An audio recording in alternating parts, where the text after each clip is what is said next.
Voilà, alors moi je faisais partie des 40 premières personnes aussi qui ont créé Echalde, mais en même temps j'ai voulu mener une réflexion parallèle et sans doute complémentaire au sein de MN pour essayer de promouvoir différentes formes d'habitat partagé, qu'on pourra peut-être réaliser d'ailleurs dans le futur, mais Echalde ça va prendre du temps, parce qu'il faut d'abord, il faut rembourser ses emprunts, il faut essayer de ramasser de l'argent pour acheter d'autres maisons, etc. Alors en attendant, moi j'étais très intéressée donc par l'habitat partagé, ainsi que beaucoup d'autres gens.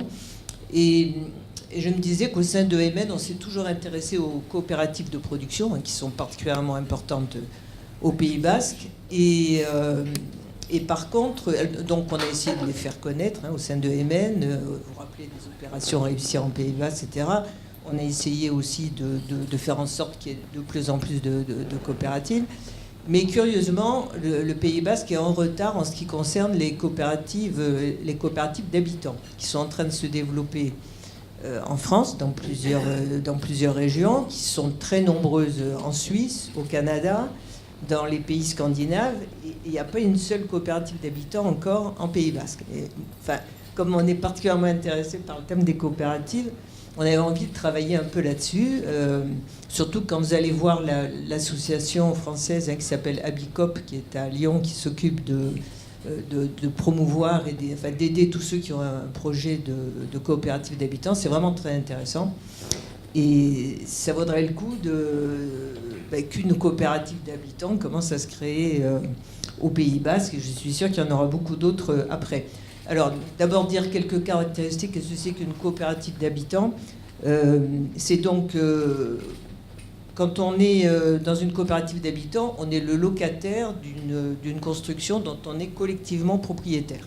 Chacun est locataire, mais collectivement, on est propriétaire.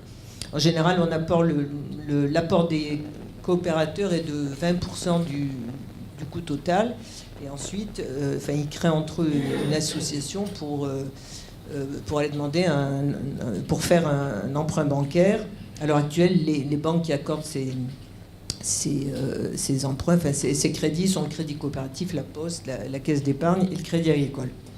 Alors ensuite, le locataire, il paye une redevance qui couvre le remboursement de l'emprunt, les charges, les sommes qu'il faut provisionner pour les travaux d'entretien et pour les impayés éventuels. Alors ce qui est intéressant, c'est que comme dans le cas d'Echalde, il n'y a pas de spéculation possible, parce que quand un coopérateur veut partir, il revend sa part tout simplement tel qu'il l'avait acheté, plus c'est quand même indexé sur le coût de la vie, mais pas plus, l'indice INSEE des loyers. D'autre part, les coopératives d'habitants, ça peut être du logement social, parce que les coopératives ont accès aux prêts PLS, et les coopérateurs, ils peuvent avoir accès aux allocations logement. Voilà. Et puis, ce qui est très important, c'est que être dans une coopérative, ça veut dire qu'il y a une vie de groupe qui est très riche, qui est importante, qui est basée sur une charte qui rassemble toutes les valeurs du groupe. Et puis, les coopérateurs créent entre eux une association qui est celle qui va ensuite négocier le prêt avec les banques. Voilà. Donc, à MN, on a essayé depuis juillet 2014 de réunir ceux qui avaient un projet d'habitat partagé ou de coopérative d'habitants. Et en faisant ça, je pense qu'on restait fidèle aux préoccupations essentielles de MN, qui ont toujours été de dynamiser l'économie locale, de créer un développement équilibré sur l'ensemble du territoire. Et on va voir que ça peut être intéressant de ce point de vue-là. De créer des emplois locaux, et c'est quand même, on touche au secteur du bâtiment qui est quand même essentiel ici, de répondre aux défis écologiques actuels, et de rechercher avec le maximum de partenaires les formes d'un développement plus solidaire et plus convivial. Et donc, il me semble que l'habitat partagé et participatif répond à beaucoup de ces préoccupations. Alors, en 2015, on a envoyé une lettre, on a rédigé une lettre qu'on a envoyée à tous les maires du Pays Basque, en leur expliquant qu'il nous semblait que qu'il fallait réfléchir justement à ces formes d'habitat partagé qui pouvaient permettre de recentrer les populations dans les centres-bourgs. Parce qu'effectivement, il y a une douzaine de maires qui nous ont répondu, qui étaient intéressés. et qu'on a rencontré, on est allé visiter. Effectivement, on a vu dans des bourgs, par exemple, des maisons complètement vides, abandonnées, en plein centre du village, ce qui est quand même un peu désolant, et qui pourrait faire l'objet d'une réhabilitation, et puis être réoccupé justement par des groupes qui auraient des projets d'habitat partagé. Donc, on souhaite contribuer donc au maintien de la population dans les communes, voire faire venir une population nouvelle dans ces communes, ce qui permettrait sans doute de sauver des écoles, la poste, etc. On souhaite aussi faire travailler les entreprises locales du bâtiment et en particulier développer l'éco-construction et l'éco-restauration qui sont assez en retard aussi au Pays Basque. On n'est pas très fort en matière de... Enfin, il y a de la construction traditionnelle, mais les gens ne sont pas tellement formés dans le domaine de l'éco-construction. Or là, je pense qu'on est obligé maintenant de répondre aux défis écologiques actuels et de développer ce secteur. Ça serait une bonne occasion de le faire. Ensuite, on pense aussi que ces projets d'habitat partagé peuvent être conciliés avec des projets professionnels. Par exemple, avec le maire de... Je crois que c'était oui, je crois que c'était Banca, où nous avait fait visiter... Excusez-moi, je vous demande d'être brève, parce qu'on va passer à un exemple concret. Alors après, là. Enfin, on peut concilier. Il y a beaucoup de métiers maintenant qui peuvent se faire à l'intérieur du Pays Basque, par la voie d'Internet, etc. Et on peut très bien imaginer que l'habitat, que dans un habitat partagé, il y a aussi une zone pour des professionnels. Et puis, surtout, on pense aussi que l'habitat partagé, c'est une alternative très intéressante pour les maisons de retraite, une alternative aux maisons de retraite. Je crois que beaucoup d'entre nous n'ont aucune envie de finir dans une maison de retraite, même s'il y en a quelques-unes. Merci Chantal Touré. Vous avez fait juste la liaison avec ce dont va nous parler Colette Schnurrenberger, qui, bon, excusez-moi pour la prononciation, le suisse ou l'alémanique, j'ai du mal. Donc Colette Schnurrenberger qui va nous parler justement d'un projet concret d'habitat partagé pour les seniors. Oui, alors c'est tout à fait une initiative. Alors là, portée par quelques personnes, puisque cette association a été créée en 2017.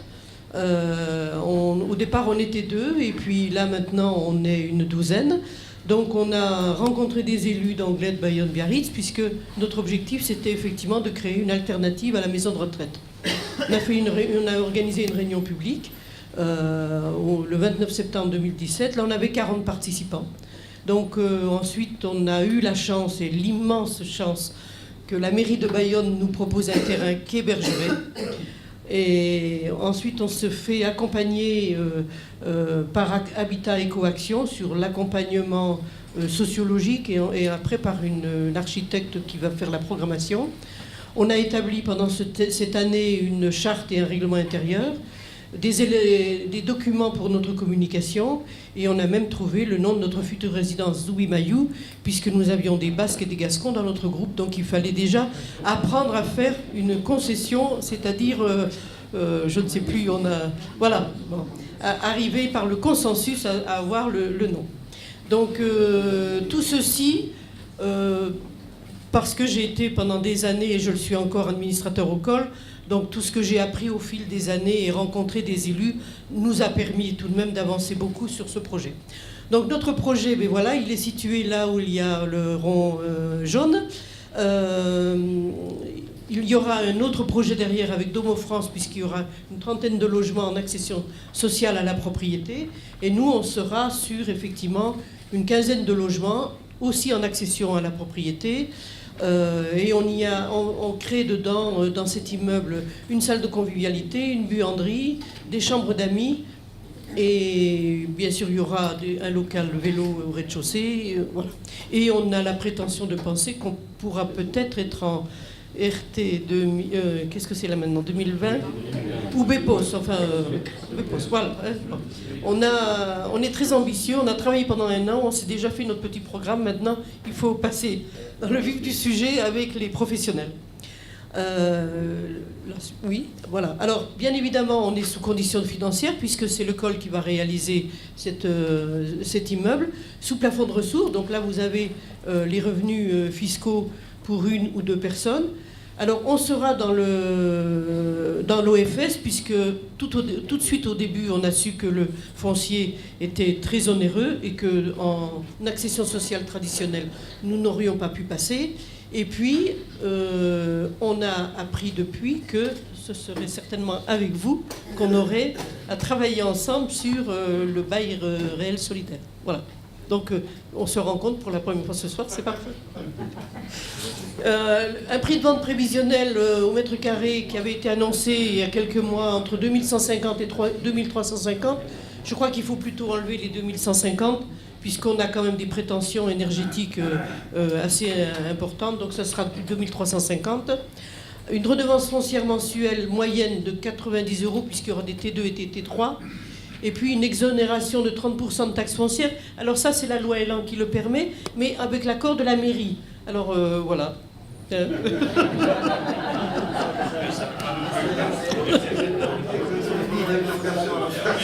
oublié.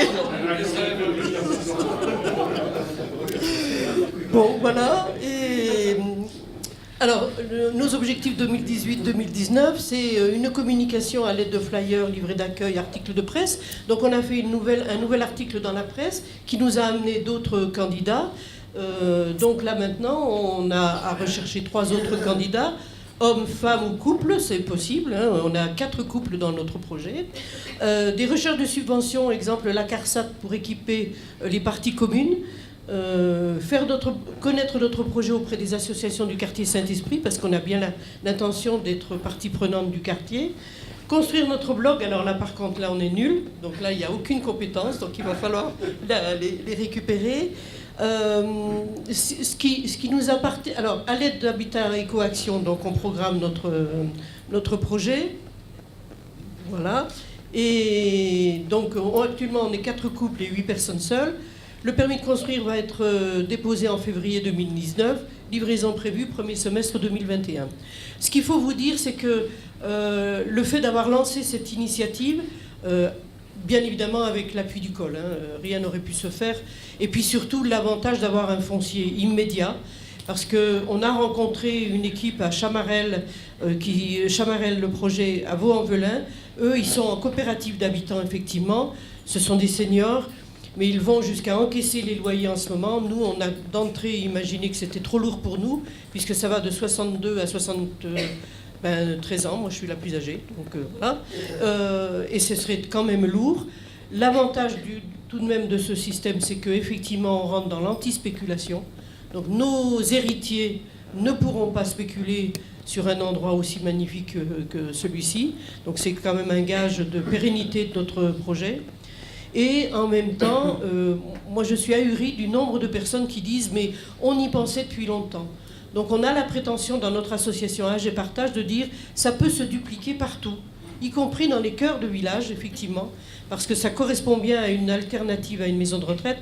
Et mon grand souhait, ce serait que ce serait intégré dans le projet stratégie du COL qu'on va redéfinir, donc, Monsieur le Président, et en même temps intégrer quelques locatifs. Parce que je pense que nous, on est en accession, on a eu la chance de pouvoir accéder, donc on va revendre notre appartement pour acheter là.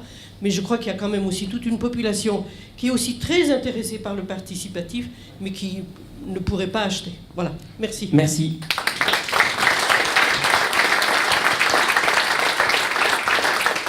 Alors, Monsieur Portier, très rapidement, oui, mais vraiment rapidement, à la vitesse de l'éclair. C'est ça, c'est juste pour dire que le foncier dont parle Madame Schumberger, c'est un foncier que la mairie de Bayonne nous avait demandé de négocier et d'acquérir, et qui à l'origine, et vous vous en doutez de par sa situation, permettait la mise en œuvre d'une opération d'accession libre, donc de promotion immobilière classique. Voilà. Et par ce dispositif, par une volonté communale, par derrière effectivement des montages et des réflexions, on se rend compte qu'on arrive à faire tout autre chose et dans l'intérêt effectivement d'autres populations que de l'accession libre, et peut-être éventuellement on aurait eu affaire à des appartements en défiscalisation, peut-être des appartements vides et ainsi de suite. Donc voilà, donc je crois que c'est ça tout l'intérêt effectivement de ces démarches. Merci.